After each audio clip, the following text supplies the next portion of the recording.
Cool. Thank you. That was a much more serious intro than he was supposed to do, but it's okay. And I'm going to be talking with this microphone because I've never seen a colored mic like this, and I thought it would be fun. Cool. All right, so I'm going to do a presentation on how to improve the European tech and startup scene. And essentially, I thought that it would be good to actually start with a little bit of history. We're in Europe, you like history. All right. This history actually starts in 2009. So this is actually the year that I came from San Francisco to Europe. And a lot of people, when they find that out, that I was actually in the Bay Area working with startups, I've been working with startups in San Francisco for a few years, when they find that out, the reaction is pretty much, what the fuck are you doing in Europe? And I actually have to say that sometimes I sit there and I'm like, yeah, what am I doing in Europe? No, it's actually not true. I'm going to actually take you through what I've seen since I've been here, and I think you guys will understand why I'm here and why I'm staying. So I'm going to take you back to the prehistoric tech ages, 2009. Back then, Facebook had not IPO'd. Facebook was still a baby. Facebook had not acquired Instagram. In fact, Instagram didn't even exist. You guys want to know who existed? Kodak existed. Just enjoy that picture for a minute. Pinterest was not around, and this guy was. So what was happening in Europe at the time? People were discovering check-ins on Foursquare. They were wondering, should they tweet or should they not tweet? Facebook, a year before, had just translated it into a couple of European languages. France rolled out 2008, pretty sure Spanish, a couple other languages came at the same time. That is how Facebook translated, actually, in those languages. People were just getting familiar with Steve Ballmer. This is actually not Steve Ballmer. This is Paul Graham from Y Combinator. People were just starting to hear about this thing. They were like, you know, what's going on? What's all this about? There were a couple of Startup Weekend events here. I think the first one in France was 2009 in December. That was the first ever Startup Weekend event in France. And there hadn't been a lot of exit or acquisition activity happening in Europe, or anywhere, actually. I mean, it was a year after the economic crisis, so we didn't have LinkedIn hadn't IPO'd, Amazon hadn't acquired BuyVIP, Rakuten hadn't acquired Price Minister, Twitter hadn't been acquired by TweetDeck hadn't been acquired by Twitter, Pandora hadn't gone public, Nokia hadn't been acquired by Microsoft. Just kidding. And there wasn't a ton of money. I mean, there was an economic crisis. At the same time, it wasn't like nothing was happening in Europe. So we did have a couple little events called Le Web. Has been around since 2004, started back then with 250 people. I'm sure now you guys realize that it's over thousands of people that are coming from the Valley. Geek and Roller was doing kind of the same thing in London. So there was some stuff going on. I'm not trying to tell you that nothing was happening. But then something happened spring 2010. It was essentially a huge, huge change time in my mind. In France, in particular, because that's where I was based and that's what I was focusing on, a whole bunch of new seed funds were born. And these were not just any seed funds. They were actually seed funds that were being launched by former successful entrepreneurs. So we had former Medic founder, Marc Simoncini. He founded Jaina Capital. We have Kima Ventures, which was founded by Xavier Niel. He's the 6th richest man in France. They are doing 100 investments per year. I just think that's incredible. People will say whatever they want about the model. They'll say it's spray and pray. You know, you invest in anything, who knows what's going to happen. But I actually think they're giving capital to people who need it, which is the early stage entrepreneurs. And the other one that has done really well in France is Isaïe, which is essentially, it functions as a kind of collection of successful entrepreneurs from the internet stage. They're doing a lot of early stage stuff. Passion Capital in London is the same, only been around for a year, doing a terrific job. But essentially more concentration on early stage funding.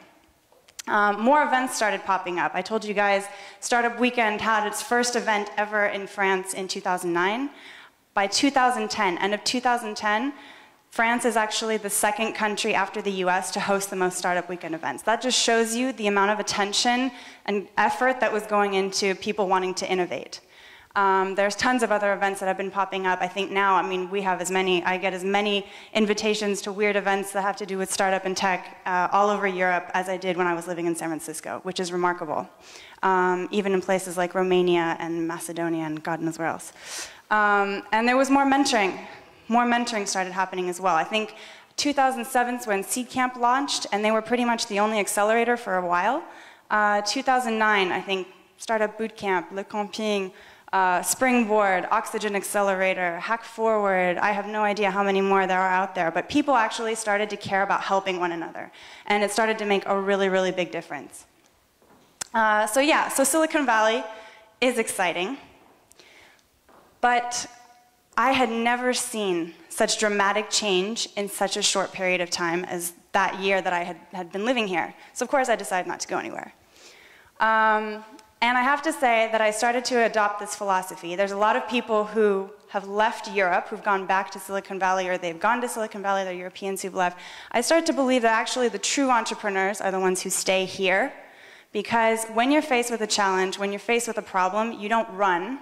You stay there, you innovate, you fix it, you solve the problem. I think those are the real entrepreneurs. So what can we do to kind of keep up this momentum? Guys, you need to stop talking shit.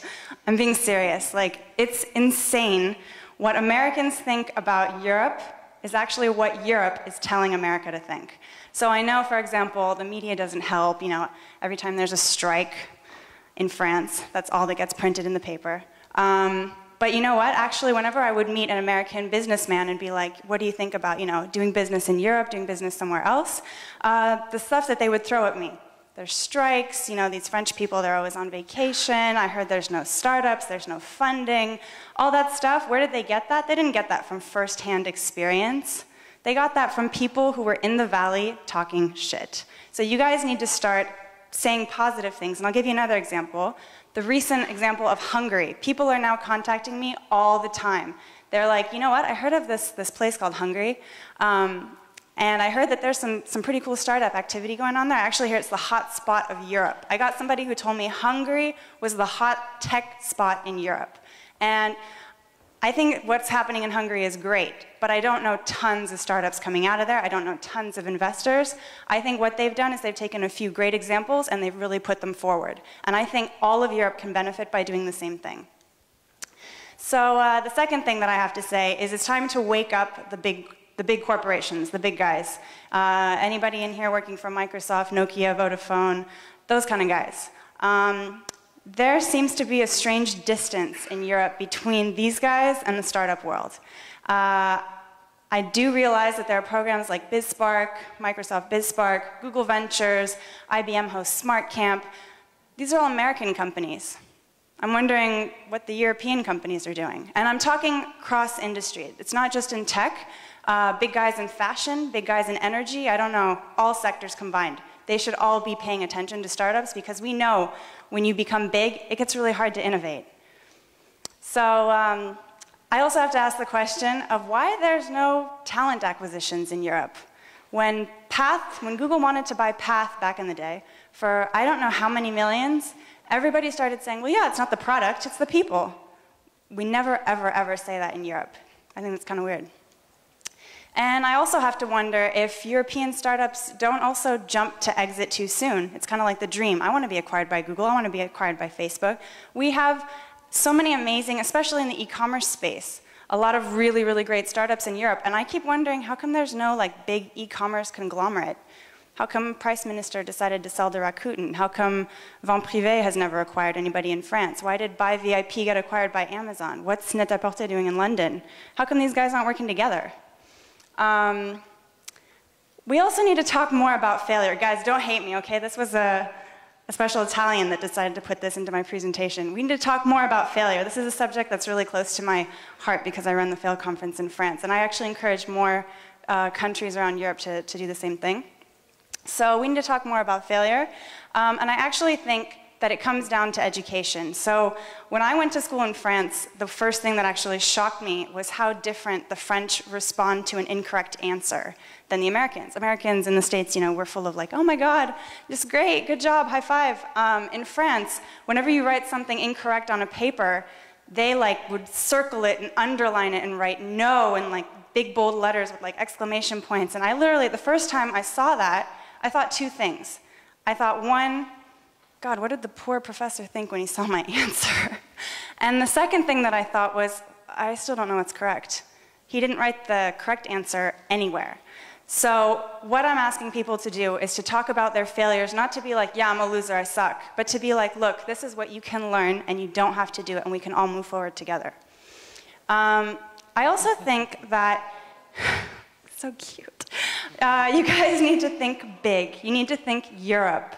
I see a lot of, I mean, this is on many, many levels. I see companies, for example, a lot of startups will start with a local problem. They'll start with a problem in France. They'll start with a problem in, well, nobody does Luxembourg, but they'll start with, a tiny, tiny problem that's very local, and then they'll try to scale it and try to go international. But they're not looking, well, what is something that we see systematically across many European countries? That's just one example. I also think there's a lot right now, for example, a lot of events. We had a little joke earlier. Apparently, somebody thought they were at a web conference today. But I actually think we have a lot to gain by actually using international brands in different European countries. I think a good example where this has happened is with Mike Butcher's Geek and Roller Conference, which recently became the London Web Summit, using Ireland's brand. It's actually become bigger, it's become better, and I think that if this develops in other countries, it will probably have the same kind of international credibility without somebody having to build it completely from scratch. If you can do something in English, just do it in English. I'm not a huge fan of, I'm not here to push English onto everybody. I love speaking French. I went out of my way to kill myself to, do TechCrunch in French, even though I didn't think it made a ton of sense. But I think that you should do it in English for real. So if you're going to blog about something, I realize that probably your market is very local a lot of the time. They want something in Portuguese, they want something in Spanish, they want something in Italian, they want something in German. But you should also be paying attention to the fact that business today is international. You should be putting that information out in international business language. And finally, I think that everybody can give back to the entrepreneurial community. It's, I asked a terrible question earlier, who are the VCs around here? But actually, investors could be sitting in this very room. They could be anybody who, has a little bit of time and a little bit of interest and a little bit of cash to put into somebody else's idea to help them grow it and to help them succeed. And I have friends doing this in France. I have a couple of friends who are not even 30. They're working on their first startup. They're investing in other people's startups.